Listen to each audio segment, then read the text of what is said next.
السلام علیکم پیارے دوستو۔ ایسے بدنصیب جن کے بارے میں زبان نبوی صلی اللہ علیہ وآلہ وسلم سے نکلا فلیسا منا، وہ ہم میں سے نہیں، سنتوں سے مذاق اور ان سے نفرت۔ بدنصیب اور نامراد ہے وہ شخص جو لوگوں اور دوستوں کو خوش کرنے کے لیے نبی کریم صلی اللہ علیہ وآلہ وسلم کی سنتوں کی مخالفت کرتا ہے، اور آوارگی اور سرکشی نے اس قدر اس کو بے لگام کر دیا ہے کہ وہ سرعام ان کا مذاق اڑاتا اور ان سے نفرت کرتا ہے۔ مثلاً داڑھی اسلام میں جہاں فرض ہے، وہاں رسول کریم صلی اللہ علیہ وآلہ وسلم کے چہرے کی پہچان اور آپ کی پیاری سنت ہے۔ آپ نے اس کو رکھنے اور بڑھانے کا کئی دفعہ حکم اور ارشاد فرمایا ہے، لیکن اس سب کے باوجود بڑے بڑے سمجھدار، باشعور اور مذہبی نمازی لوگ بھی سرعام مخالفت کرتے ہوئے اس کو منڈواتے ہیں اور خلاف رسول مجوسیوں جیسی شکل بنا کر اپنی عورتوں اور دوستوں کو خوش کرتے ہیں۔ جدید نسل اور پیشہ ور مولوی ٹہنوں کے اوپر شلوار رکھنا، مسواک کرنا، برتن کو اچھی طرح صاف کرنا، کھانے کے بعد انگلیاں صاف کرنا اپنے لیے معیوب سمجھتے ہیں، جبکہ یہ ساری نبی کریم صلی اللہ علیہ وآلہ وسلم کی محبوب سنتیں ہیں۔ بد عمل حکمران اور عمرہ۔ اسلام میں عہدے اور منصب کی بہت زیادہ اہمیت ہے، یہ اعزاز کم اور ذمہ داری زیادہ ہے۔ جو لوگ برسر اقتدار آ کر اور اختیار کی کرسی پر بیٹھ کر قرآن و حدیث اور احکامات کو پسے پش ڈال دیتے ہیں، ایسے لوگوں سے نبی کریم صلی اللہ علیہ وآلہ وسلم نے سخت نفرت کرتے ہوئے ارشاد فرمایا، ایسے لوگ مجھ سے ہیں نہ میں ان سے ہوں، یعنی ایسے وزراء، عمراء اور حکمرانوں کا میرے ساتھ کوئی تعلق نہیں۔ نبی کریم صلی اللہ علیہ وآلہ وسلم نے حضرت کعب بن عجز کو کہا، اے کعب، ہم بے وقوفوں کی امارات سے اللہ کی پناہ میں آتے ہیں۔ صحابی نے پوچھا، اے اللہ کے رسول، بے وقوفوں کی امارات سے کیا مراد ہے؟ نبی کریم صلی اللہ علیہ وآلہ وسلم نے ارشاد فرمایا، میرے بعد کچھ ایسے عمرہ ہوں گے، وہ میری رہنمائی کو اختیار کریں گے اور نہ ہی وہ میری سنت کے مطابق چلیں گے۔ پس جس نے ان کے جھوٹ کے باوجود ان کی تصدیق کی اور نہ ان کے ظلم پر ان کا تعاون کیا، تو ان کا میرے ساتھ کوئی تعلق نہیں، اور نہ میرا اس کے ساتھ کوئی تعلق ہے، اور نہ وہ میرے حوض پر آ سکیں گے۔ اور جس شخص نے نہ ان کے جھوٹ کی تصدیق کی، نہ ان کے ظلم پر ان کی معاونت کی، ایسے لوگ مجھ سے ہیں اور میں ان سے ہوں، یعنی وہ میرے پیارے ہیں اور وہی عنقریب میرے حوض پر آئیں گے۔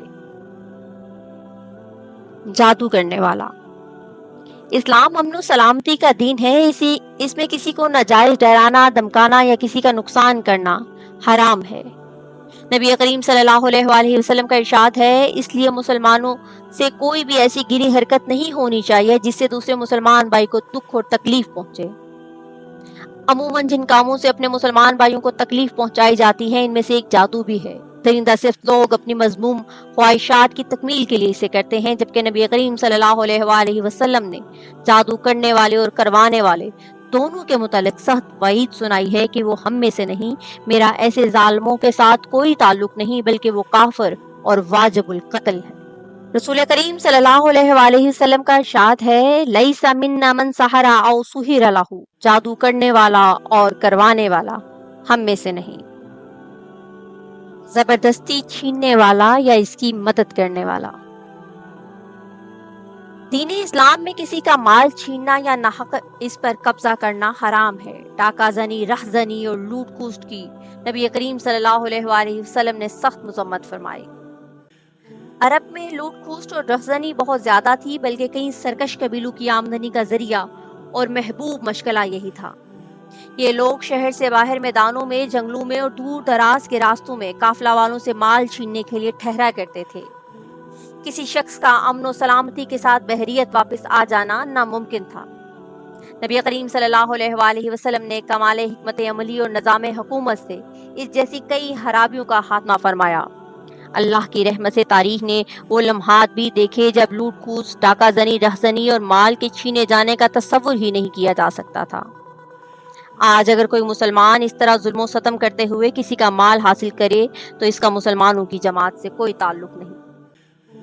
نبی کریم صلی اللہ علیہ وآلہ وسلم کا فرمان ہے، ترجمہ، جس نے زبردستی لیا یا مال چھینا یا مال چھیننے کی رہنمائی کی، اشارہ کیا، اس کا ہم سے کوئی تعلق نہیں۔ جس نے کسی ایسی چیز کا دعویٰ کیا جو اس کی نہیں، وہ ہم میں سے نہیں۔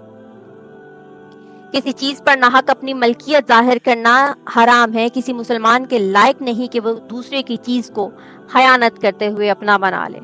نبی کریم صلی اللہ علیہ وسلم نے ارشاد فرمایا ہر مسلمان پر دوسرے مسلمان کا خون، مال اور عزت حرام ہے، اس لیے ناحق دعویٰ کرنا یہ بہت بڑا جرم ہے، اور ایسے جھوٹے اور خائن کے متعلق آپ نے فرمایا جس نے دعویٰ کیا یا ایسی چیز کا جو اس کی نہیں، وہ ہم میں سے نہیں، اس نے اپنا ٹھکانہ جہنم میں بنا لیا۔ بیوی کو شوہر کے خلاف بھڑکانے والا ہم میں سے نہیں۔ نبی کریم صلی اللہ علیہ وآلہ وسلم نے فرمایا جو شخص کسی کی بیوی کو اس کے شوہر کے خلاف باتیں بتاتا ہے یا اس کے متعلق بدظن کرنے کی کوشش کرتا ہے، ایسے زہریلے شخص کا میرے ساتھ کوئی تعلق نہیں۔ نبی کریم صلی اللہ علیہ وآلہ وسلم فرماتے ہیں بیوی کو اس کے شوہر کے متعلق اکسانے والا، بدظن کرنے والا ہم میں سے نہیں۔ دوسری روایت کے الفاظ یوں ہیں اور جس نے شوہر پر اس کی بیوی کو بدظن کیا وہ ہم میں سے نہیں، اور بعض روایات میں جس نے بیوی کو شوہر کے متعلق فساد میں مبتلا کیا کے بھی الفاظ ہیں۔ ان احادیث کو مد نظر رکھتے ہوئے ہمیشہ عورت کے سامنے اس کے شوہر کی اچھائی اور خوبی ہی بیان کرنی چاہیے، اور اگر بتقاضائے بشریت اس میں کوئی کمی و کوتاہی یا کمزوری موجود میں ہے تو اس کو اچھالنے کی بجائے اس کی پردہ پوشی کریں۔ یقیناً جب عورت کے سامنے اس کے شوہر کے متعلق مثبت اور اچھی گفتگو ہوگی تو اس کے دل میں شوہر کا احترام بڑھے گا اور محبت میں اضافہ ہوگا۔ ایک دوسرے کی مشابہت کرنے والے مرد و خواتین۔ نبی کریم صلی اللہ علیہ وآلہ وسلم نے ایسا کرنے والوں پر لعنت فرمائی ہے۔ حضرت ابو ہریرہ کہتے ہیں نبی کریم صلی اللہ علیہ وآلہ وسلم نے عورت کا لباس پہننے والے مرد اور مرد کا لباس پہننے والی عورت پر لعنت فرمائی ہے۔ نبی کریم صلی اللہ علیہ وآلہ وسلم نے ان مردوں سے بیزاری کا اظہار کیا جو عورتوں کی مشابہت کرتے ہیں، اور اس طرح ان عورتوں کو بھی نفرت کی نگاہ سے دیکھا جو مردوں جیسی وضاحت اور چال ڈال اختیار کرتی ہیں۔ آپ کا ارشاد ہے مردوں کی مشابہت کرنے والی عورت اور عورتوں کی مشابہت کرنے والے مرد یہ دونوں ہم میں سے نہیں۔ حضرت سالم رضی اللہ تعالیٰ عنہ اپنے والد گرامی حضرت عبداللہ بن عمر رضی اللہ تعالیٰ عنہ سے روایت کرتے ہیں کہ نبی کریم صلی اللہ علیہ وآلہ وسلم نے فرمایا 3 طرح کے لوگ جنت میں نہیں جائیں گے: ماں باپ کا نافرمان، بے غیرت اور مردوں کی مشابہت کرنے والی عورت۔ اس طرح سخت وعید کے بعد ایمان اور تقوی کا یہی تقاضا ہے کہ ہم معمولی سے معمولی مشابہت سے بھی گریز کریں، اور جسمانی خد و خال کے ساتھ ساتھ ظاہری وضاحت، لباس اور بول چال میں شریعت نے جو فرق رکھا ہے اسے ملحوظ خاطر رکھیں۔ دعا ہے کہ اللہ تعالی ہم سب کو اپنے پیارے حبیب صلی اللہ علیہ وآلہ وسلم کی مکمل اطاعت کی سعادت نصیب فرمائے، آمین۔ وما علینا الا البلاغ المبین۔